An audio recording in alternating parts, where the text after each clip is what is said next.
We've heard, as I say, about how religion and spirituality is a resource and or a source of distress for many patients, that psychiatrists often feel ill-equipped to address these issues, and that many of us are unsure of our role in the patient's religious or spiritual life. And some of the challenges that we've encountered in implementing this curricula include the resident resistance, institutional resistance, and availability of faculty. And you may have others that we can address in the discussion. First, in terms of resident resistance, there's this scientific orientation that Alexander has mentioned, a kind of skepticism about whether religion and science could really mix, especially in the more biologically oriented residents. There's often a pragmatic orientation. How does this matter in the day-to-day work with our patients?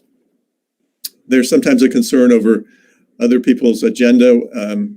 If they're coming from a religiously interested place, are they going to impose some program on us as residents, ways that we want to think, when really we're just trying to help patients think for themselves? And a similar discomfort with religious zeal when you have outside presenters coming in who may be coming from a religious tradition and come across with enthusiasm for their own tradition that turns people off. And then finally, there's sometimes group dynamics where residents are more or less comfortable sharing with each other in a vulnerable way their own religious countertransference or struggles with religious issues. So some of the approaches that we've found have been somewhat helpful in these areas are, in terms of the scientific skepticism, to include data, the kinds of things that Alexander has presented, and enlist scholarly faculty who are respected for their scholarly work in other areas. In terms of the pragmatic orientation, our emphasis is primarily on the patients and how we can be helpful to them. If we can engage the residents in some discussion of their own patients and not require them to read. Our residents don't read very much when we ask them to. We have to suggest things for them to read.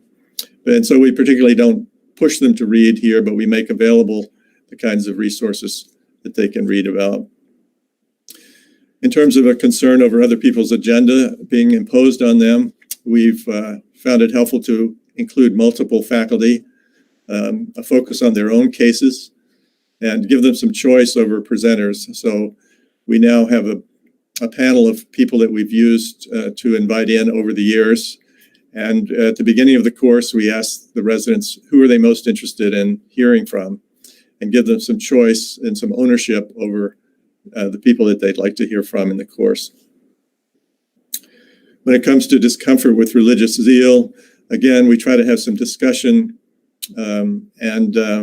This has been a challenge for us because when we have an outside presenter, they usually take up the whole time and there's not much opportunity to talk about their presentation without them there until the next time. So we have to be careful to build that in. And we try to find presenters who have common ground with us as clinicians. So there's an Episcopal priest who's a gay man who used to be a social worker in his previous life. We had a Pentecostal pastor come who could talk about healing and speaking in tongues, but he had also worked in a hospital and knew clinical language. So those kinds of bridges have been helpful. And in terms of group dynamics, communication with the program leadership, if there's a problem resident who we need to be careful about in our group, we like to know about that. Similarly, institutional resistance can have to do with concern over whether this is really a legitimate focus of scientific work. We try to, again, to recruit respected faculty, provide evidence-based literature, at least give them some exposure to these resources and the standing that this field now has. When it comes to making sure that it is a scholarly area, if we can include research and grant options, that's helpful. Our course got started 20 years ago when the Templeton Foundation was giving out curriculum awards in this area, and that was very helpful in giving us space in our curriculum. we've also done a little research on including a chaplain in our rounds, and the kind of work, research work that Alexander and Fabricio are proposing, I think, is also helpful in this area, because it's not always easy to create space in a busy curriculum. And when questions about relevance come up, it's helpful, I think, to sometimes highlight the importance of cultural and ethical and existential factors in the work that we do and with our patients. I work in a cancer center, and so it's a little easier for me to talk about the role of existential and spiritual issues in serious illness. And finally, availability of faculty. There are a lot of psychiatrists on the faculty who don't have this kind of training and a lot of experience in it. And so we have also had to find other resources like chaplains, psychologists, and psychologically and spiritually minded others to bring in to be resources for teaching residents in more specialized areas. Again, there's sometimes a concern over a narrow focus within one program, and so it's been helpful to connect across programs. I've been able to give some talks in some of the other Harvard residency programs in the area, and we've brought in some of their resources to talk to us, such as David Rosemarin and Ed McLean, who has done a lot of this research on spiritually integrated therapy, and Greg Ficcione from Mass General, who heads up the Herb Benson Mind Body Medical Institute now and has given a session for us the last couple of years on spirituality and the brain. So I'd like to conclude with this slide. William James, as you know, was a major figure in the US in studying this area, his sake of my doing.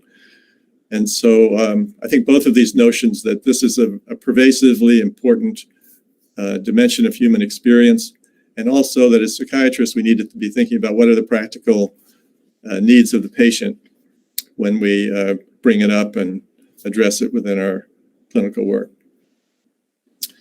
So I'll then hope that you have some questions, and then we can have some discussion of your own experience in trying to do this kind of work. Thank you very much. Thank you very much, John, for a brief presentation and comments. Homero, would you like to give your comments or ask some questions to our presenters?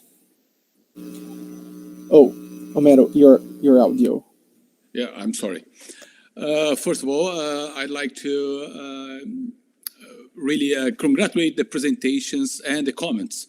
It's very, in my view, is a very stimulating, very clear, and very interesting topic. And I would say, well, I like to first to make questions, to ask a question to Alexander. Alexander, you've been since your period of psychiatry training at the Institute of Psychiatry here in São Paulo. By the way, you've been a very special, exceptional resident. We are, in a way, we lost you for other places, but you were you are responsible for founding the first center in study religious spirituality in psychiatry. And after you went to, we can see in some of your publications, you went to Duke University to have a postdoc training or fellowship with Harold Koenig. But my question is, during your more than 20 years of experience interested in this area, and of course from your presentation you can see that the resistance has been decreasing. So some of the points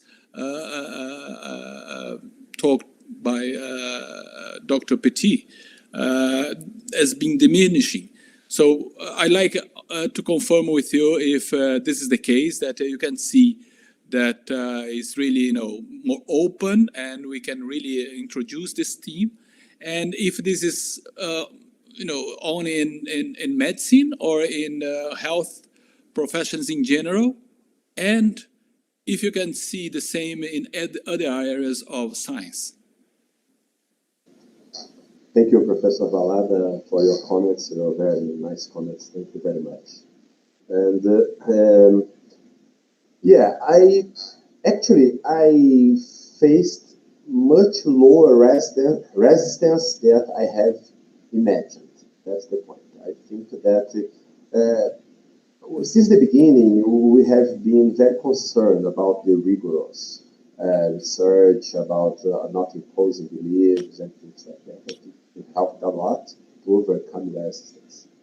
I think most of the resistance actually comes from not knowing the scientific knowledge that is already in this field. When people get to be used to this knowledge, when they get to know the knowledge, the research that exists, it usually is well accepted. I also think that specifically here in Brazil, people are very open, even in the major psychiatric departments. For example, at the University of São Paulo, it was very interesting because everyone knows that the Department of Psychiatry at the University of São Paulo is strongly biologically oriented. There is a strong emphasis in the biological aspect, but at the same time, very open to other aspects. So I've been always very grateful to all support that I received, not only from you, but Professor Francisco Lotufo Neto, and also the full professor at the time, Wagner Gataz, Valentim Gentil, Professor Euripides, Miguel. So all of them have been always very, very supportive to this approach. So so first of all, I think the resistance is much lower, but of course there are some people who have some resistance, usually more ideological resistance for some psychotherapeutic perspectives. Some people for some psychotherapeutic perspectives sometimes have a more ideological perspective or some political anti-religious views. So I think these are the two major resistances that we have faced. And also, yes, I think nowadays it's much more well known by physicians and psychiatrists that this is a topic that has been included in the most important publications in the Congress, but the Brazilian Psychiatric Association also has been very open since the beginning to this aspect. A section on spirituality was created here also. So I'm very optimistic. I think that has, for example, in this psychiatric training, when contact the psychiatric programs, they received us very well. So I think that's the point. I think the fruit is mature. So if we keep working, presenting this in a very systematic way, in a very serious way, evidence-based, and also ethically informed, I think this is the way to move on. Okay. Well, thanks very much. I like to also ask Professor Petit concerning, of course, the program of spirituality, religiosity at Harvard Medical School. The question is, I don't know if I understood correctly, but you being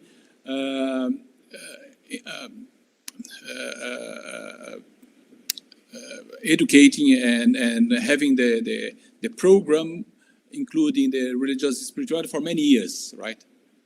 Yeah. So I like very much your presentation, very concise, clear, and concerning, of course, all these three main areas of resistance, like the residents, the department, and the faculty. But I saw that you mentioned briefly concerning some situations that can create space, like you mentioned 20 years ago, the John Templeton Foundation that helped to support and give some money. So my question would be if the resistance is progressively diminishing, and what is still, you mentioned, of course, the main factors. What would be very interesting is how we use this experience in Brazil, like Alexander is fantastic. Of course, you can see that he already managed to convince one of the 11 most important residency programs in the country. So he's already implementing. But what could be done in terms of he should be careful in terms of how to apply or how to manage in order to taking your experience and the special care that he should have during this implementation. Well, that's a challenging question since I don't know your culture as well as you do. And I think your culture is more open to this than my more secular New England culture in the U.S. We have not yet in our American Psychiatric Association come to the point of endorsing the WPA recommendation that we should do this. We're more at the stage of saying it may be appropriate to do this. So I think you're further along than we are, and maybe you're going to meet less resistance than we've had. I think the resistance that we have had is often, as Alexander suggests, ideological. People who've had bad experiences with religion themselves often are the most resistant to including it. And so if we're able to have some discussion of that and among the residents themselves, or maybe among faculty themselves about where their resistance is coming from, and that may help them to see the difference between healthy and unhealthy religious experience. I'm hesitant to speak into your context, but that's been some of the most difficult resistance that we've had is when there are residents who've had that kind of experience. Do you think some finance support, like the example of John Templeton, would do you think it may help to introduce the courses or to implement the program? I think it brought some respectability to the area. You know, we were able to pay some speakers at the beginning, which we haven't been able to do since we ran out of that money. But I think it sort of gave us a foothold in the residency. And then once the residents liked it well enough every year, then we were able to hold on to it, to that space in the curriculum. Yeah.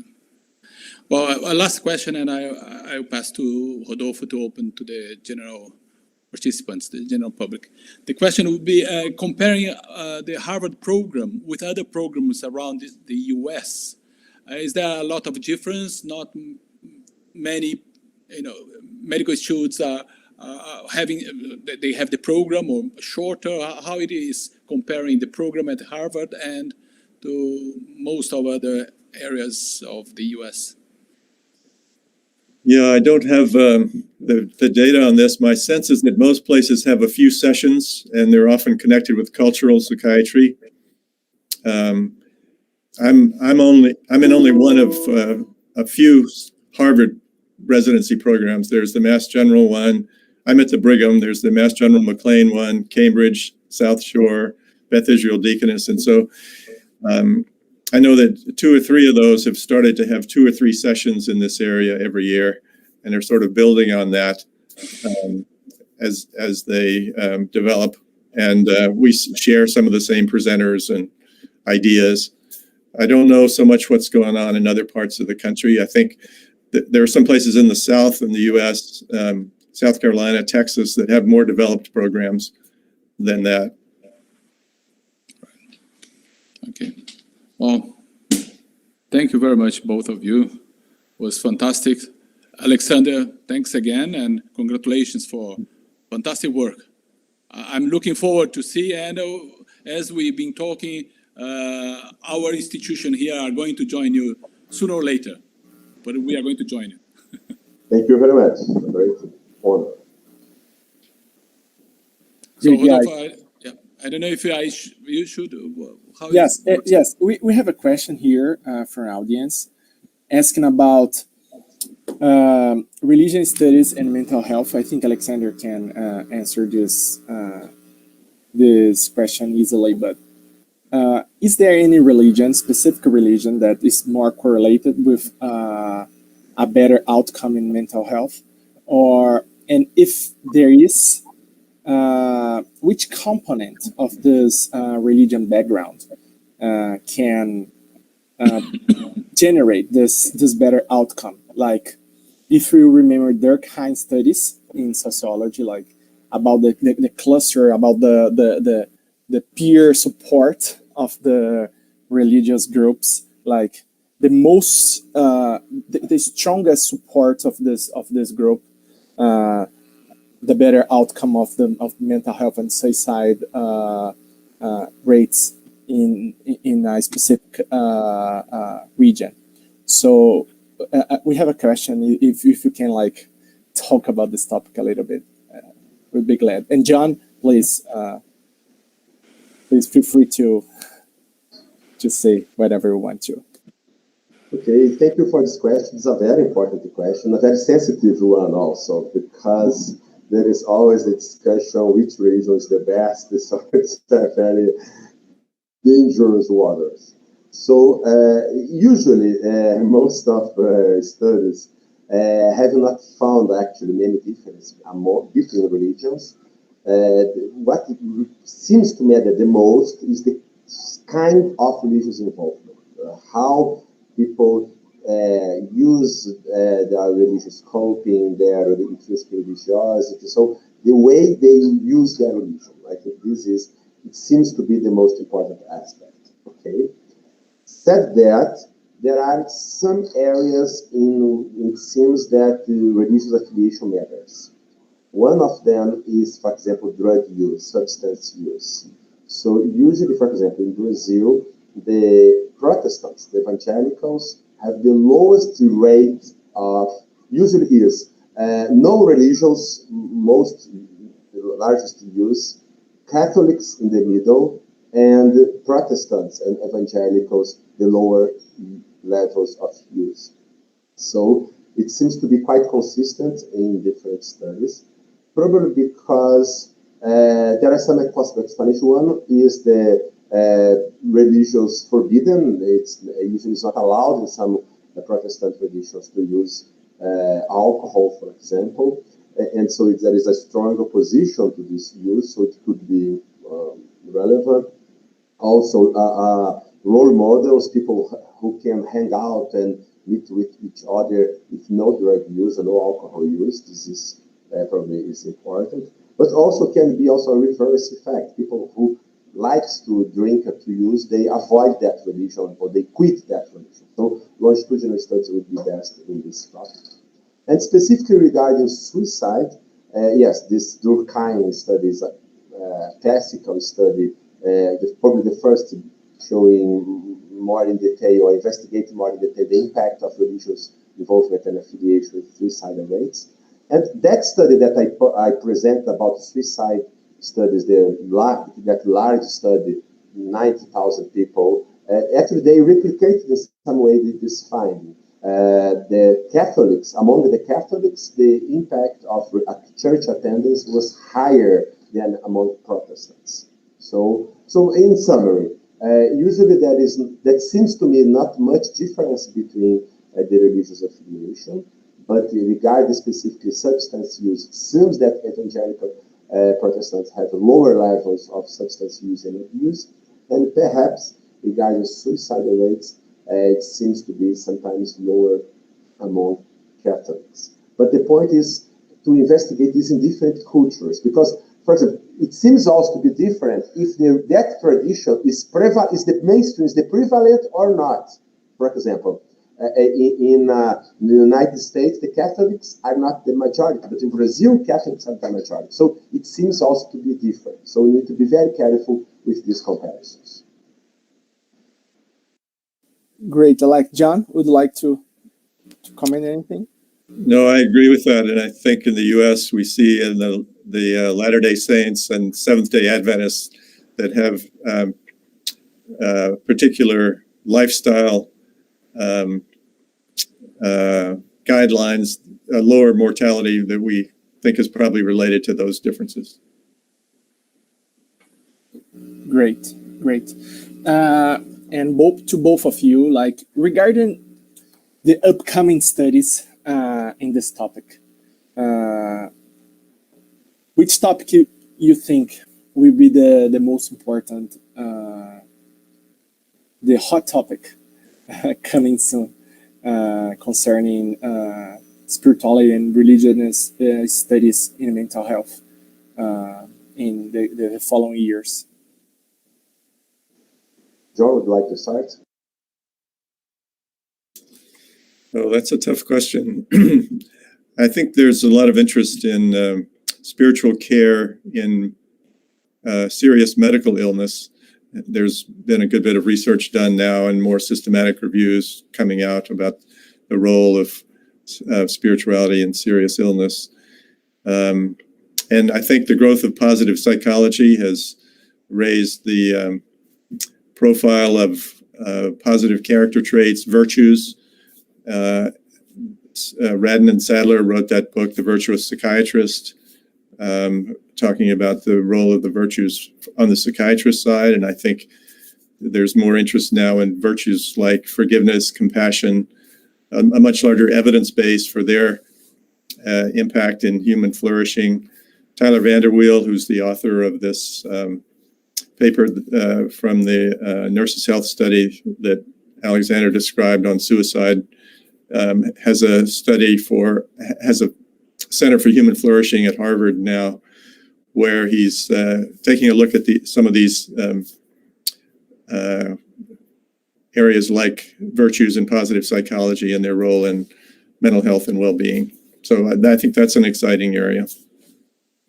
Alexander, what do you think? Yeah, I think that nowadays the two things that we already know. First, that people are usually very religious or spiritual. The second point, that it impacts health. So we know this quite well nowadays. I think the question is, so what? So I think the most important points now for research is first, how to translate this to clinical practice.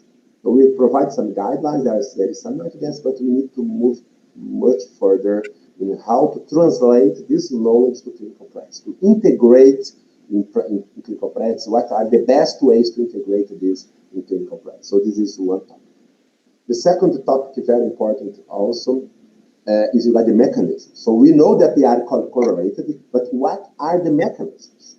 As we discussed previously, that suicide studies, they tested this social integration, they test depression, alcohol use, and none of them explain the association. So we need to go further in the mechanisms, and in these mechanisms, I think that something more specific to the spiritual and religious topics. So, for example, the spiritual coping, religious coping, and also the use of the positive outcomes of positive health, like flourishing, meaning of life, optimism. I think this more positive psychiatry and positive health will have a major role in the mechanisms by which spirituality impacts health. So I think this, so first, how to make the clinical translation, and then the mechanisms, also training, as we have actually very few studies on training. Our systematic review on the topic, we found only 12 studies about training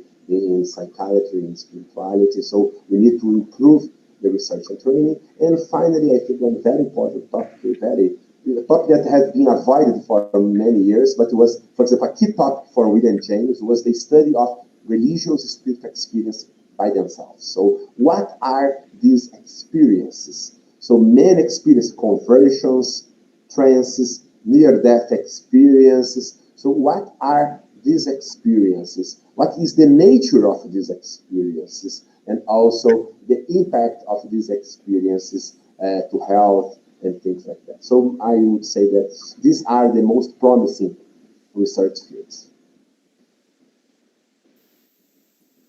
Thank you so much, Alexander, John. Tem mais comentário. Eu queria até fazer. Sorry, I like to make a brief comment, and going back to the education, I was just thinking about sometimes showing the data, particularly the costs of health, could be kind of imposing the idea to introduce religiosity and spirituality. So I can see the example, for instance, that was the insurance companies and the Swedish government then really started the seat belts with the 3 points. That was, so if sometimes it's difficult to convince from one side, we can try to convince from the other side. And I was thinking this, all these public health policies, particularly studies from the Vanderbilt, showing that can be, the cost for health could be cheaper and so on. So could convince different influential policymakers or even rectors and so on to really push from the top down this decision to introduce. So I was just thinking not only from the beneficial, and we can see particular clinicians and people around can see direct effect, but sometimes takes a long time. I just heard as well that to change the culture in medicine takes 15, 20 years. I'm going to give an example. In Brazil, still, if you ask most of hospitals and doctors, if they are going to do elective surgery, they are going to do a kind of, I'd say a fast for 12 hours before the elective surgery. And there are a lot of studies for more than 15 years showing that this is not the best approach. But Brazil, most of them, and probably most of our listeners and so on, they don't know about that. They still think that you have to fast before the surgery. But just an example that takes a long time to change the culture. And I was just thinking that other approaches as well in parallel to help to stimulate and, advance a little bit faster. Just a little comment. What, I can even ask you, what do you think about that? what do you, Alexander, John, please? Yeah, I agree. I think all aspects need to be taken into consideration. For example, in terms of public impact and even the costs of public health, as we saw, a 50% decrease in mortality is something very important. So, and another very thing that Tyler Van will also emphasize very much, not only the effect size of spiritual involvement can be quite significant, but also because the prevalence of the factor. So to evaluate the public health impact of any factor, we need to see first the effect size and then the prevalence of that factor. So if you have a factor, for example, that 1/3 of the population is related to, so it has a huge impact on the population. We need to take this in consideration. Mm-hmm.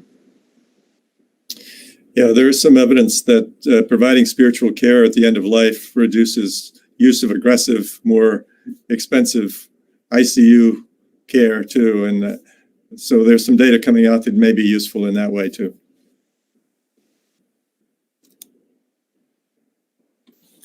Great, guys. Thank you so much. Homero, would you like to finalize on behalf of the partner? Before, I'd like just to make a more question about if John had been to Brazil before. Have you been to our country before? Yes, Alexander invited me to the World Congress there. I had a wonderful time.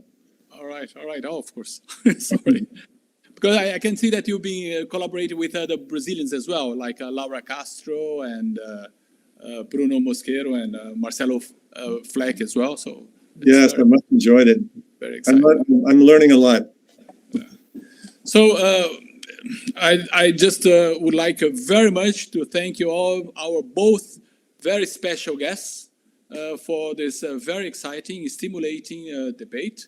I wish Alexander very good luck or success in the implementing of the psychiatric program in many Brazilian universities. And of course, we very much would like to have John again in our presentations here. So in the name of the Department of Psychiatry, thanks so much. And last but not least, thanks a lot for Rodolfo. Rodolfo Damiano is the person behind all the organization. Thanks a lot, Rodolfo. Thank you very much. Thank you. It was a Yes, great thank you very much. Thank you. Thank you. Bye-bye. Bye-bye. Bye-bye. Thank you. Thanks.